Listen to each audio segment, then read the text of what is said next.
Merci Maxime, bonjour à tous. Je suis ravi du coup d'animer les deux ateliers de cet après-midi. Donc comme Maxime vous disait, l'objectif de ces ateliers c'est d'être sur un format un petit peu plus participatif que ce qu'on avait. Donc du coup je vais pouvoir demander à la régie d'éclairer un peu plus la salle pour commencer. Et du coup d'avoir l'occasion de converser, puisque c'est un petit peu l'objectif de la journée. Donc pour rappel, vous avez le dispositif Klaxoon qui est à votre disposition, donc sur lequel vous pouvez poser vos questions, vous l'utilisez bien depuis ce matin, mais en fait là aujourd'hui, et cet après-midi particulièrement, au-delà de poser vos questions, vous pourrez aussi réagir ou même témoigner sur ce que vous avez mis en place de vos entreprises. On a eu l'occasion d'avoir plusieurs discussions avec certains d'entre vous aujourd'hui et hier soir sur les bots notamment. Donc voilà, pour ce premier atelier, j'accueille tout de suite Mickaël d'iAdvise, Rabière de Botfuel et Christophe de Numéricable.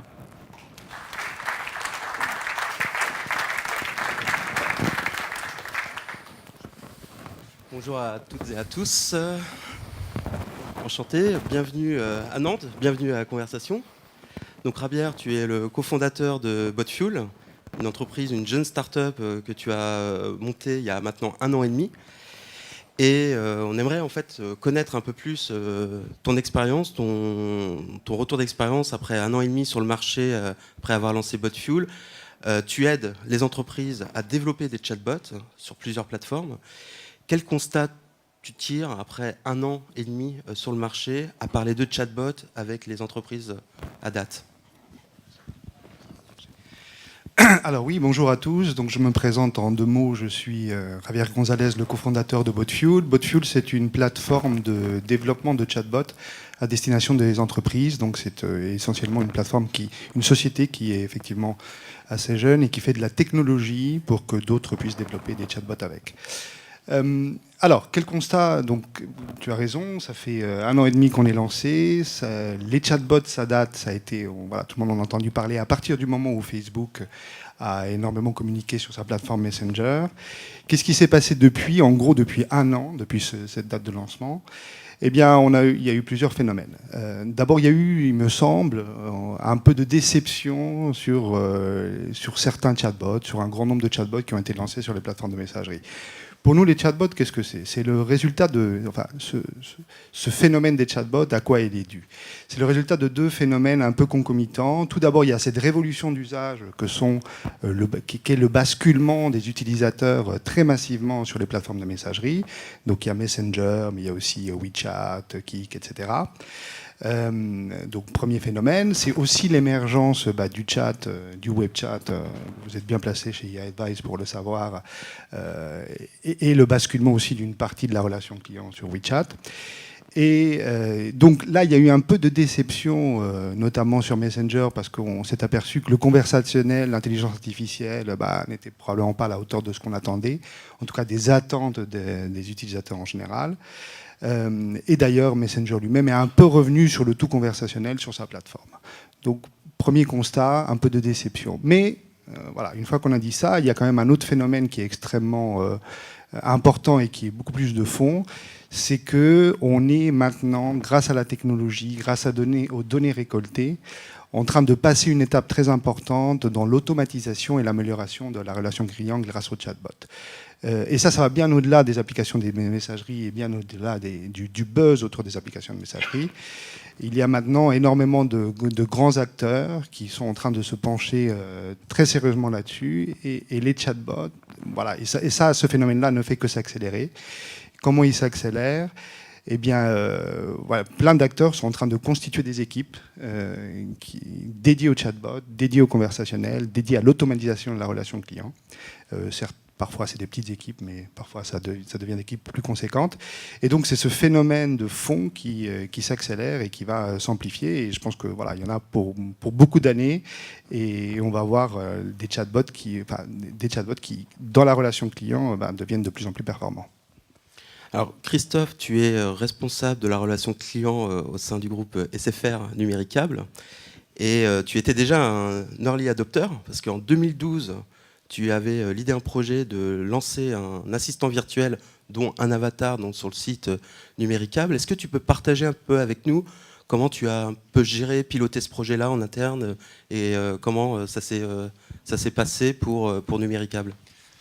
Alors en fait, on est parti, on cherchait une solution qui permettait de répondre à nos clients en 24/7, ce qu'on ne pouvait pas faire avec nos conseillers clients. Et on s'était posé la question, quel était l'outil qu'on pouvait utiliser justement donc, en 24/7 et qui permettait d'apporter une réponse qui soit identique à tous nos clients. Parce qu'une des problématiques qu'on peut avoir en relation client, j'entendais ce qui se disait ce matin par rapport aux experts IMO qui pouvaient répondre. Une des problématiques qu'on avait, c'était des conseillers qui n'avaient pas exactement la même formulation de réponse ou qui n'avaient pas la même connaissance des sujets.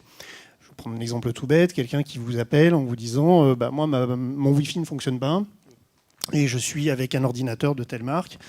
Dans les scripts qui étaient donnés aux conseillers de relations clients, on avait une majorité de périphériques qui étaient donnés, tel type de Windows, tel type d'ordinateur, PC, Mac, et ainsi de suite. Et puis on a toujours le client qui appelle et qui dit moi j'ai cet ordinateur-là et que personne ne connaît sur le plateau de relations clients. Et puis certaines fois, par coup de chance, on tombait sur un conseiller qui, lui, avait la connaissance et la compétence sur cet outil-là, en tout cas sur cette machine-là, et était capable d'apporter une réponse. Alors ça, c'est très bien, le client est content, mais quand il revient la semaine prochaine et qu'il repose la question sur la même problématique, et ben là, il se retrouve avec un conseiller qui lui dit « Mais monsieur, moi, je ne connais pas du tout cet ordinateur-là, donc je ne peux pas vous aider. » Donc on n'a pas le même niveau de réponse qui est donné, et puis le client, il ne comprend pas, parce que lui, il a l'impression que tout le monde doit avoir le même niveau de réponse. Donc, recherche d'outils, qu'est-ce qu'on peut mettre en place ? On avait décidé en 2012 de supprimer le canal mail. Donc ça, c'était plutôt innovant. On s'était dit, arrêtons les médias asynchrones, enfin totalement asynchrones, où le client, en fait, il envoie son mail et la seule chose qu'il attend, c'est avoir une réponse dans les 5 minutes, ce qui est particulièrement difficile, surtout quand il écrit de très très longs mails. Et on s'était dit, on va mettre des solutions type chat, on va mettre une solution peut-être agent virtuel, puisque à l'époque on parlait des agents virtuels, et puis je suis allé au CK, donc on s'est allé aux stratégies clients, et j'ai rencontré la société Virtuose, donc, qui aujourd'hui a été rachetée par Nuance, et dont son président fondateur était Laurent Landowski. Je suis arrivé comme chef de projet, donc un peu tout petit au niveau du groupe Numéricable à l'époque. Et j'ai dit, voilà, nous on cherche une solution, est-ce que vous pouvez m'en parler ? Et c'est lui qui m'a expliqué exactement comment fonctionnait son outil. Et j'ai tout de suite eu la vision en me disant, mais c'est vers ça qu'il va falloir aller. Et autant être early adopter parce qu'on va pouvoir capitaliser pendant longtemps. Et c'est ce qui s'est passé, puisque nous on l'a lancé en 2012, on est aujourd'hui en 2017. En 2017, on a 5 ans d'expérience sur un agent virtuel qui n'est autre qu'un chatbot, puisqu'on lui parle en texte et il répond en texte. Et l'avantage qu'on a, c'est qu'aujourd'hui, si on devait migrer vers un autre type de plateforme, on serait capable de prendre toute l'expérience qu'on a en historique et tout remettre dans un nouveau système, quitte à aller vers Facebook Messenger, puisqu'aujourd'hui, nous n'y sommes pas. Et donc, je me tourne vers toi, Rabière. Tu aides des entreprises à développer des chatbots. Comment ça se passe pour une entreprise qui valide l'idée en interne, se dire c'est bon, on valide le projet, on va se lancer? Est-ce qu'il y a des étapes à suivre? Est-ce qu'il y a un process de réflexion à adopter, que ce soit d'un point de vue humain, un point de vue organisationnel, un point de vue technologique? Comment ça se passe? Quelles sont les premières étapes pour commencer à développer un chatbot? Alors, oui, il y aurait beaucoup de choses à dire à ce sujet. Je dirais la première étape un peu indispensable dans à peu près toutes les configurations, c'est évidemment de bien choisir le cas d'usage pour son premier chatbot. Pourquoi? Parce que, on l'a vu, on entend beaucoup de choses au sujet des chatbots. On a souvent des ambitions un peu démesurées et irréalistes, parce que voilà, les chatbots, on a été nourris de chatbots par les grandes productions hollywoodiennes. Donc on s'imagine que les chatbots doivent ressembler à 2000 Odyssée de l'espace. Donc il y a un peu d'évangélisation à faire sur ce sujet-là. Et donc, pour que ce ne soit pas déceptif, il faut absolument bien identifier le bon cas d'usage au démarrage. Et le bon cas d'usage au démarrage, c'est probablement un cas d'usage qui n'est pas trop compliqué, d'une part, et d'autre part qui répond à un vrai besoin. Et donc moi je conseillerais aux grandes entreprises de passer un peu de temps là-dessus. C'est vraiment, c'est vraiment indispensable avec les bonnes personnes pour être bien conseillé. La deuxième étape, c'est évidemment de le mettre en œuvre. C'est pas l'étape la plus difficile en fait. Il faut bien entendu dans une entreprise mettre à contribution des différentes équipes. Et ça peut être c'est souvent la relation client, c'est souvent le marketing. Il y a évidemment la DSI qui a son mot à dire dans les entreprises à ce sujet. Mais rien de très extraordinaire en termes de gestion de projet. Mais je dirais que l'étape qui vient ensuite, et c'est également la plus importante, c'est le suivi et la mesure des résultats. Il est très important quand on lance un chatbot de pouvoir suivre comment il fonctionne. Et on entend beaucoup l'idée que les chatbots sont auto-apprenants. C'est vrai, c'est d'une certaine façon, et c'est pas tout à fait vrai, c'est-à-dire ils sont pas auto-apprenants dans le sens où ils seraient apprenants sans aucune intervention humaine. Ça, c'est pas comme ça que ça se passe, parce que vous avez dû voir vous connaissez très probablement Microsoft Taille et les résultats qu'a eu Microsoft avec ce type de bot. Un bot qui apprend tout seul, en fait, il devient assez rapidement raciste et misogyne.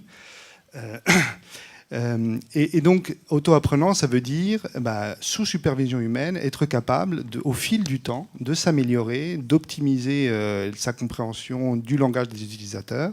Et chaque entreprise a des typologies d'utilisateurs différents. Ça veut dire ça, et être capable de le faire de façon suffisamment réactive pour qu'à vue d'œil, l'expérience du chatbot s'améliore. Et donc, cette troisième étape est très importante. Alors, une fois qu'on a défini les objectifs du bot, il faut le matérialiser, donc généralement avec des arbres de décision, des workflows. Qui, dans l'entreprise, doit se charger de créer ces arbres décisionnels, en fait, ce workflow de questions-réponses, pour arriver à une expérience client qui soit premium, forcément. Christophe, est-ce que tu peux peut-être nous partager un petit peu ton retour d'expérience là-dessus ? Alors, moi je dirais tout le monde. Mais dans une entreprise, tout le monde peut pas s'occuper des arbres de décision. Maintenant, tout le monde doit être dans le process. En fait, ce qu'on remarque, c'est que dans la majorité des cas, dans les entreprises, on a plutôt tendance à dire mais le service client, il raconte n'importe quoi. C'est pas exactement ça, il explique pas bien, ce sont pas exactement les sujets qu'on avait dit. Il faut savoir que, après, dans cette salle, je pense qu'il y a plein de gens qui ont travaillé dans des centres de relations clients aussi, mais les conseillers clients sont abreuvés d'informations régulièrement. Il y a des changements dans les process qui se font quasiment presque tous les jours ou tous les 2 jours. Et quand on est obligé de faire les arbres de diagnostic, on a toujours une personne pour dire mais non, vous demandez à l'agent de répondre ça, mais c'est pas ça que je voulais qu'on réponde, c'est autre chose. Donc les impliquer dans le process de création des arbres de décision, c'est quelque chose qui est très très important. Chez nous, ce qu'on a décidé, c'est que les gens qui créaient les arbres de diagnostic étaient ceux qui faisaient partie du service client.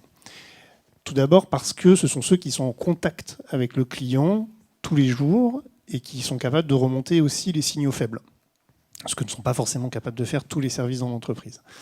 Après, ça demande une gymnastique, en tout cas au niveau de l'agent virtuel Emily, ça demande une gymnastique qui est assez contraignante. C'est que toutes les semaines, on doit passer du temps à lire toutes les conversations de nos clients. Alors, je ne vais pas vous dire qu'on les dit toutes les unes après les autres, mais en tout cas, on essaye, puisqu'on a un sondage qualité qui est donné à fin de traitement, on essaye de prendre en compte au moins tous les verbatims de clients qui sont potentiellement insatisfaits de l'agent virtuel, de comprendre pourquoi ils sont insatisfaits. Est-ce que c'est une réponse mauvaise qui a été donnée ou est-ce que c'est une réponse qui ne plaît pas ? Parce qu'il y a une grande différence entre les deux. Moi, je peux vous dire une bonne réponse qui ne plaît pas, c'est que pour demander un geste commercial, il faut que vous écriviez un courrier. Voilà, ça généralement, ça ne plaît pas. Et pourtant, c'est la bonne réponse qui est donnée au client. Donc, on a cette gymnastique qui est contraignante toutes les semaines. Par contre, on a des rapports de performance qui sont délivrés régulièrement et qui nous permettent de voir si l'appétence de nos clients à utiliser l'agent, c'est une appétence plutôt par défaut, c'est-à-dire j'utilise votre agent virtuel parce que le centre de contact par téléphone par exemple ne m'a pas répondu correctement, ou est-ce que c'est une appétence qu'on peut avoir par souci d'efficacité, parce qu'on se dit, il est 23h et j'ai envie de poser une question, et qu'à 23h, le centre de contact est peut-être fermé. Donc, qui doit gérer l'agent virtuel ? Qui doit gérer les process ? Le service client, ça pour moi, c'est une chose importante. Par contre, c'est tous les services de l'entreprise qui doivent participer, parce que mieux le chatbot, l'agent virtuel, l'IA, on peut mettre tout ce qu'on veut derrière, mieux l'outil va répondre et plus tous les autres services vont pouvoir s'atteler à d'autres problématiques qu'aller répondre aux problèmes de SAV qu'on peut avoir chez nous. Alors, si on implique tous les services, en fait, marketing, digital, relations clients, DSI, qui doit financer un projet chatbot dans la société? On en parlait juste avant, ça te faisait rire et ça te fait encore rire, je vois. Ça me fait toujours rire, ouais. Ce qui me faisait rire, c'est qu'en fait, moi je considère que celui qui doit payer, c'est un petit peu tout le monde, puisque ça sert à tout le monde. Voilà. C'est un petit peu tout le monde, on imagine bien que dans les sociétés, c'est pas comme ça que ça marche, même si le compte bancaire de l'entreprise appartient à tout le monde derrière. Aujourd'hui, malheureusement, je vais vous dire que celui qui paye, c'est celui qui parle le moins fort quand la décision est prise. Donc celui qui dit non mais moi je veux pas payer parce que c'est pas ça, bah voilà, il va se retrouver avec le budget qui va lui être impliqué. Nous aujourd'hui, je sais que l'agent virtuel c'est payé par le service client, voilà, c'est comme ça. On paye aussi d'autres services qui sont potentiellement utilisés par le marketing, qui sont utilisés par la DSI. C'est un choix qui a été pris. Par contre, c'est en train d'évoluer un petit peu, parce que nous, on est en train de passer l'étape suivante, c'est-à-dire qu'on est en train de travailler sur l'intelligence artificielle, mais dans la vraie définition de l'intelligence artificielle, hein, pas dans l'intelligence du chatbot, parce que pour nous, le chatbot, c'est pas une vraie intelligence artificielle. On est en train de passer à l'étape suivante, et dans l'étape suivante, la DSI s'implique fortement. Donc on est vraiment sur un choix de solution technologique avec une forte implication de la DSI parce qu'il y a il y a un fort impact sur tout ce qui peut être serveur de production qu'on peut avoir derrière ou même rassemblement de l'information et de la compétence. Par contre, tous les autres services de la société continuent quand même à donner des préconisations puisque nous, au niveau du service client, on a fait nos préconisations. Par contre, aujourd'hui, on est quasiment sûr et certain que c'est la DSI qui, au final, fera quasiment le choix. Participer un petit peu à la salle, juste en attendant. On va faire un petit sondage, puisque vous posez plusieurs questions sur Klaxoon. Moi, je me pose la question. Alors, pardon. On a plusieurs entreprises parmi nous aujourd'hui. Lesquelles d'entre vous ont déjà lancé un chatbot ? Voilà. Il y a encore du travail. Voilà. Quels sont ceux qui sont sûrs et certains, oui Sébastien lève le main, forcément du câble, lesquels d'entre vous sont sûrs et certains de lancer un chatbot dans l'année? Donc là on en a quelques-uns. Ah, votre ami de la Poste Entreprise, ok. Et qui sont ceux qui se posent encore la question aujourd'hui? Ok. J'ai discuté tout à l'heure avec une personne d'entre vous qui n'a pas levé la main, mais pourtant je vais le balancer. C'est Stéphane. Ah, t'as levé la main, je t'ai pas vu. De BMW, avec qui on discutait tout à l'heure. Il se pose la question de lancer ou non un bot. Et en fait, il y a des freins que tu rencontres. Et du coup, j'aimerais qu'on apporte un micro à Stéphane qui est là-bas tout au bout, pour que tu puisses nous partager quels sont les freins que tu rencontres aujourd'hui et qu'est-ce qui t'empêche de te dire bah ouais, il faudrait que je me lance. Ça marche. Ouais. On a lancé un petit bot en 3 étapes en test sur une campagne qui est en cours aujourd'hui, que je vous invite tous à aller voir, qui s'appelle La Bête ou la Belle. Ça y est, j'ai mis ma casquette de commercial. L'objectif, c'était de tester effectivement un bot parce que les recommandations qui nous avaient été faites jusqu'à aujourd'hui sur le bot étaient chères déjà. Alors, il y a sans doute des frais agences entre les deux, mais il y avait un coût, il y avait un timing de déploiement. Et il y a quand même un business qui est un peu compliqué dans l'automobile, où quand on n'a pas cerné dans un premier temps le périmètre exact, c'est ce qu'on disait tout à l'heure dans la discussion d'avant, le périmètre qu'on veut tester dans le cadre du bot et du coup les moyens de mesure qu'on mettra en place après, c'est compliqué de l'envisager comme ça de manière un peu brutale, parce que les questions qui peuvent être posées à une marque comme la mienne, c'est très très vaste, de la voiture qui est en panne. Ça arrive rarement, mais ça peut arriver, ou de l'essuie-glace, de la marque, du modèle d'essuie-glace qu'il faut prendre pour remplacer. Enfin voilà, ou le cas client qui est en cours. Enfin, c'est très très vaste, et du coup l'intelligence aujourd'hui, pour avoir un peu creusé le sujet qu'on a dans un bot, vous allez peut-être me contredire, mais permet pas d'aborder tout ça, et le risque qu'on peut avoir, c'est de proposer une solution qui est finalement pas complètement automatisée, et on arrive en fin de mécanique. Si trop de portes sont ouvertes en amont, à une solution qui consiste à finalement renvoyer la personne vers un humain parce qu'on n'aura pas su répondre à sa question et du coup générer un peu de frustration. Donc, si on offre ce chatbot, pour moi, on devrait rester tout le temps en chat pour pouvoir répondre à la question aux questions qui ont été posées dans un premier temps.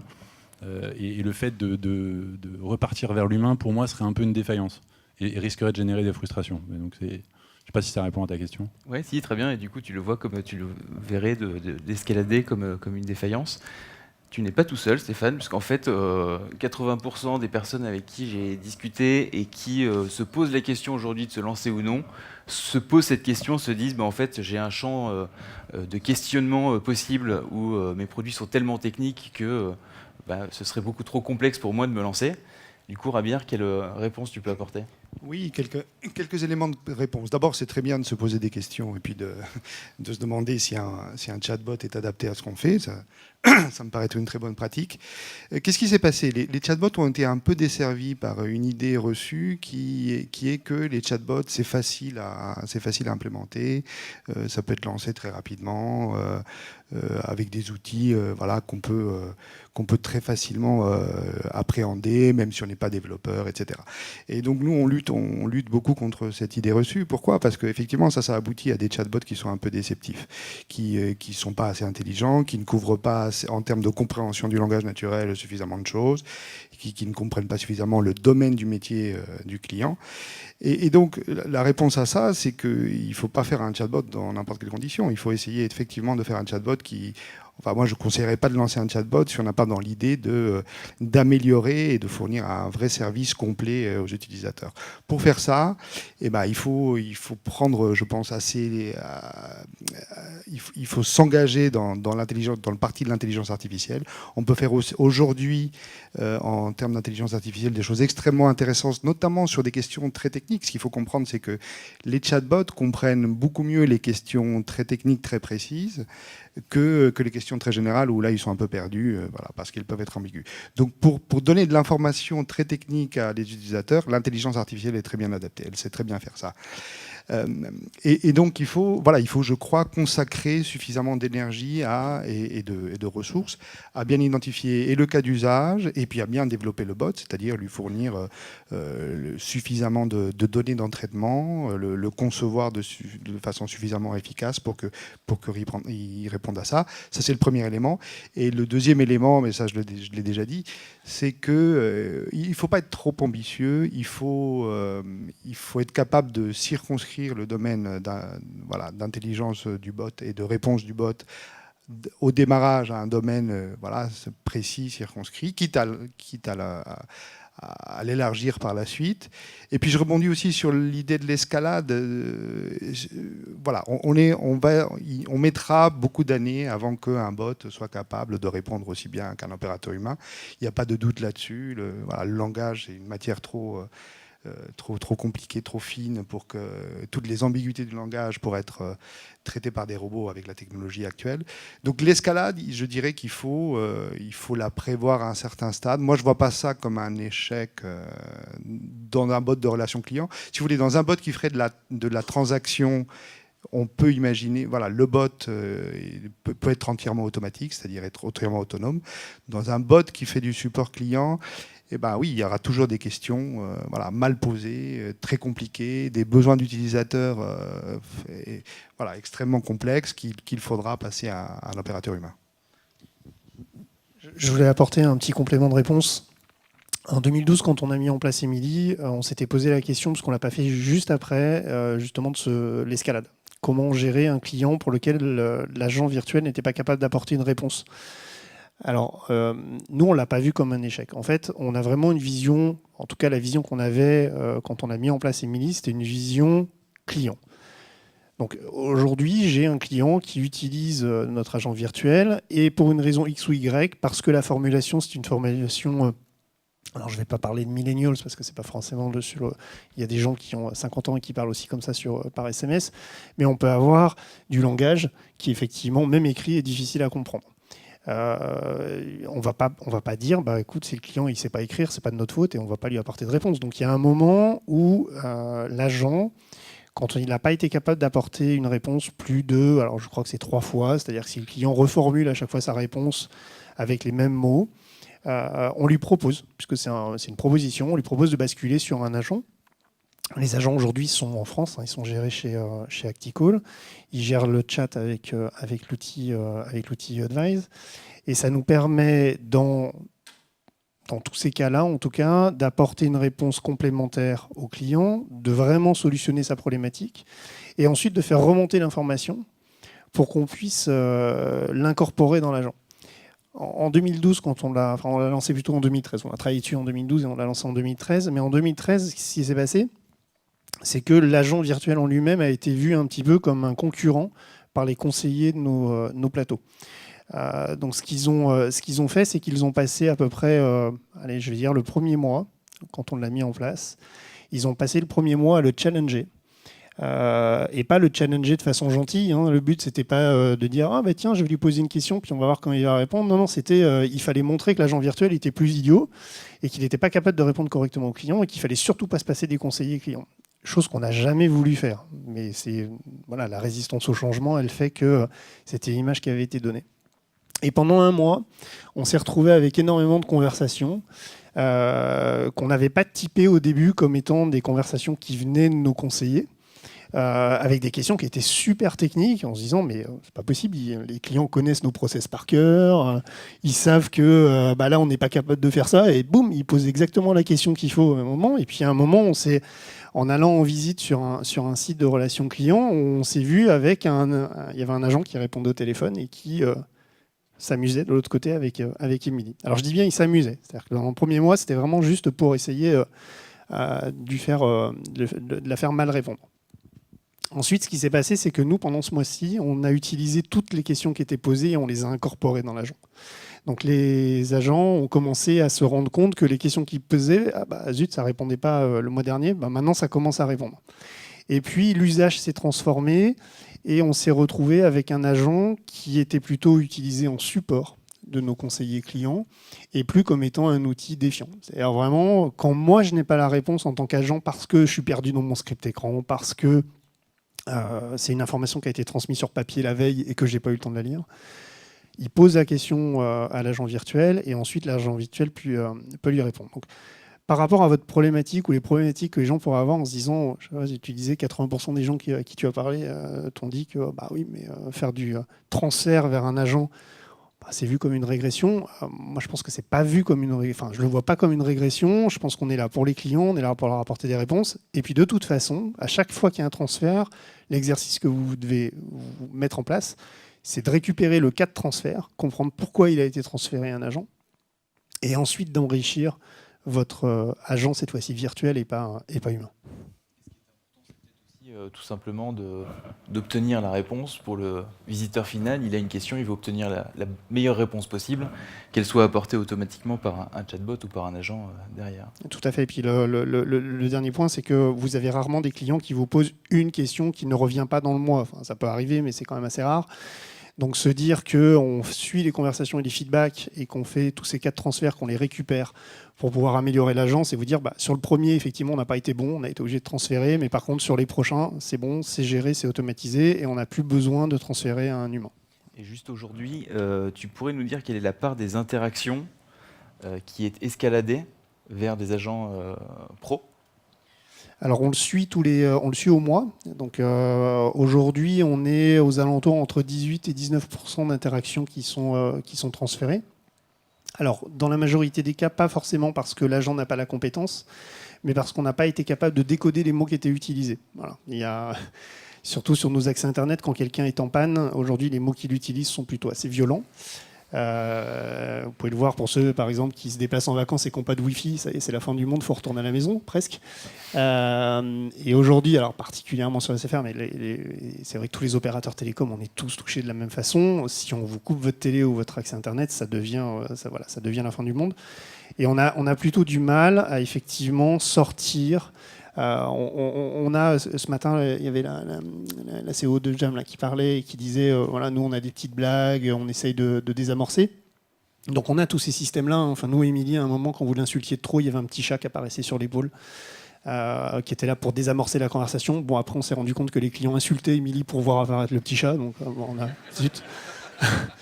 Voilà, c'est les revers des médailles, sur les bonnes idées. Après, on s'était dit, sur le transfert avec le chat, l'idée c'était pourquoi pas faire un snake.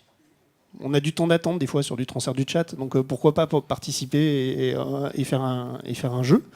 Voilà, t'es 5 minutes en attente, tu peux jouer. Et la problématique, c'est qu'on avait des clients qui nous contactaient pour nous dire j'aimerais bien attendre plus longtemps parce que j'ai pas pu gagner, j'ai pas pu être le premier. Et voilà, donc tout ça c'est reparti. Mais voilà. Sur les indicateurs que tu suis, Christophe, pour suivre, j'imagine, la performance de la relation client, est-ce que tu as des KPI précises que tu suis peut-être quotidiennement ou de façon hebdo ou mensuelle? Alors, nous, l'agent virtuel, il est posé sur le site Assistance Numérica aujourd'hui. C'est pour ça qu'on parlait un peu plus de Numérica par rapport à SFR, en sachant que j'ai mes collègues SFR qui sont aussi dans la salle et qui pourraient parler de l'agent virtuel qui avait été mis en place sur SFR et des traitements sur les réseaux sociaux. Mais sur la partie numérique, en fait, aujourd'hui, on a une sorte de mini NPS, puisque pour tout contact fait avec l'agent virtuel, on lui pose la question de savoir s'il est satisfait. Donc il y a une note sur 4, c'est très limité, une note sur 4, et ensuite si le client répond mal, ou en tout cas donne une mauvaise note à l'agent de 1 ou de 2, on lui demande pourquoi. Aujourd'hui, on est à, alors je ne vais pas dire de bêtises, mais je crois qu'on est à 27% de clients qui notent entre 3 et 4 sur 4. Donc c'est plutôt un très bon score dans notre métier au niveau des télécoms. Et dans ceux, parce qu'on sait très bien que ceux qui répondent au sondage sont généralement ceux qui ne sont pas contents, et dans ceux qui répondent de 1 à 2 étoiles, on a presque la moitié de ces clients qui disent « je ne suis pas satisfait parce que je ne suis pas satisfait de la marque ». C'est-à-dire qu'on ne dit pas « je ne suis pas satisfait de l'agent virtuel », on ne dit pas « je ne suis pas satisfait de la réponse qui m'a été donnée », c'est juste « j'aime pas la marque », ou en tout cas « j'aime plus la marque ». Et vous n'êtes pas là, et en plus, il n'y a pas de conseiller pour me répondre, alors qu'il y en a un, il y a plein d'autres modèles de contact. Donc on suit le NPS, on suit le taux de transformation, entre guillemets, entre le nombre de visites qu'on a sur notre site internet et le nombre de personnes qui utilisent l'agent virtuel. Donc là, je peux vous donner les chiffres, parce qu'il n'y a rien de confidentiel, mais on est aux alentours de 15%. Voilà. Ça veut dire que généralement, les autres trouvent leurs informations dans les FAQ qui sont données et n'ont pas forcément besoin de demander des réponses à l'agent. Et puis ensuite, on suit aussi le taux d'abandon. Donc le taux d'abandon, ce sont les gens qui rentrent en conversation avec l'agent et qui sortent alors que la réponse finale n'a pas forcément été donnée dans l'ordre des arbres de décision ou des questions qui sont posées. Et ça, c'est assez fluctuant. Alors c'est assez rigolo, mais c'est assez fluctuant en fonction de la saisonnalité. C'est-à-dire qu'on a plus de gens qui, en décembre, abandonnent plus facilement, ou l'été. Je sais pas, peut-être qu'ils sont en vacances, qu'ils sont sur la plage et qui posent des questions pour s'amuser. Mais en tout cas, on a une fluctuation. On est entre 10 et 20% d'abandon en fonction des mois, des semaines ou des jours. Donc c'est assez variable. Ok, merci. Je pense qu'on a encore le temps pour une ou des questions de la salle. On a Tanguy qui nous pose des questions. Je ne sais pas où il est, Tanguy. Il est là. Est-ce qu'on peut apporter un micro à Tanguy, s'il vous plaît? Il faut que tu récupères ta question, tu t'en souviens? Non, oui, ça devrait aller, ou je vais en inventer d'autres. Donc, il y en a deux qui sont sur deux sujets différents. La première, quand on parle d'un chatbot, c'est sur Messenger. Et chez nous, toujours, tous ceux sur la sécurité m'ont dit fais gaffe, Messenger, c'est Facebook, et Facebook, c'est un serveur hors de l'Europe. Dans quelle mesure est-ce que, si on veut être personnalisé, dans quelle mesure est-ce qu'on peut faire transiter des données personnelles sur un chatbot qui serait sur Messenger? Alors nom, prénom, ça va, mais un compte bancaire, un montant, un numéro de sécurité sociale, un motif médical. C'est bien plus sexy. Hein. Oui, alors je n'ai pas la réponse, moi-même n'étant pas juriste, je n'ai pas la réponse juridique à votre question. Ce qu'il faut se dire, c'est qu'aujourd'hui, Facebook a des conditions d'utilisation de sa messagerie qui n'offrent pas suffisamment de garanties pour beaucoup d'acteurs je pense qu'il y a des gens de Facebook ici qui pourraient répondre mieux que moi, mais pour beaucoup d'acteurs et notamment des banques, peut-être des gens qui travaillent dans la santé. Et chez Botfuel étant régulièrement en contact avec Facebook, donc on leur pose régulièrement la question puisque nos clients nous la posent. Et je sais qu'ils travaillent sur le sujet. Voilà, je n'ai pas d'autre réponse que celle-là. Je réponds rapidement pour compléter la question, parce que je crois qu'on arrive à la fin aussi de l'atelier, malheureusement. 2-3 minutes. Vite fait, par rapport aux serveurs qui sont hors Europe, tout ça risque de changer l'année prochaine. Hein. On a la GPRD qui va arriver, où les acteurs justement qui sont hors Europe vont devoir faire très très attention sur les données qui vont transiter. Alors nous, on n'a pas de problème entre guillemets de certificats médicaux. En tout cas, je vois pas où on demande un certificat médical sur un problème internet. Bon, ça pourrait arriver. Quelqu'un qui veut pas payer parce qu'il est malade. Mais ce qui est sûr, c'est qu'aujourd'hui, effectivement, il n'y a pas de sécurisation totale. C'est-à-dire que les informations, elles passent. Tous les chatbots que vous pouvez voir sur Facebook Messenger, ils en parlaient ce matin, ils disaient qu'il y avait plus de 100 000 chatbots. Il y en a certains qui posent des questions très personnelles et il y a des gens qui ne font pas vraiment attention et transfèrent les informations, et les récupèrent pas. Donc c'est clair que ça va devenir un sujet très très préoccupant. Le nouveau secrétaire d'État attaché au numérique a dit qu'il en ferait un cheval de bataille, tout ce qui est protection des données personnelles. Donc on attend de voir. Et puis effectivement, tous les changements qui vont avoir lieu aux alentours de mai 2018, si je ne me trompe pas, parce que j'ai perdu, c'est à peu près là, mais vont sûrement apporter des éléments de réponse sur tout ce qui est sécurisation de la donnée personnelle. Et on a notre partenaire Facebook qui est ici aujourd'hui, Alexandre Croiseau, donc qui pourra peut-être compléter avec vous plus tard votre question. Merci Rabière, merci Christophe. Merci David. Merci à tous les trois. On va pouvoir passer